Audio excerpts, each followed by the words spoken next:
السلام علیکم ناظرین۔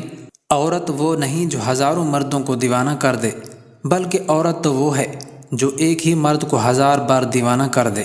بدلتی ہوئی چیزیں اچھی ہوتی ہیں، یقین کیجئے بدلتے ہوئے اپنے بہت تکلیف دیتے ہیں۔ ہمارے معاشرے میں عورت سسرال میں اپنے پاؤں مضبوط کرنے کے لیے اور مرد بڑھاپے میں سہارے کے لیے بچے پیدا کرتے ہیں۔ مرد ایک وقت میں 2 عورتوں سے محبت کر لیتا ہے، اور اگر یہی چیز عورت کرے تو بد کردار کہلاتی ہے۔ انسان نے چوٹ کھا کے گرنا ہے یا تکلیف سہتے ہوئے بھی کھڑے رہنا ہے، یہ فیصلہ انسان کی ہمت پر ہوتا ہے۔ انسان کا خود پر کیے جانے والا سب سے بڑا ظلم محبت ہے۔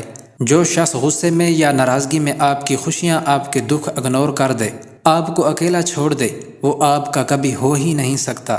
ہمت اور کوشش سے ہی منزل ملتی ہے، اور ہمت اور کوشش وہ کرتے ہیں جن کی کوئی نہ کوئی منزل ہوتی ہے۔ جو شخص آپ کو غصہ دلانے میں کامیاب ہو جائے، آپ کے جذبات اس کے غلام ہوتے ہیں۔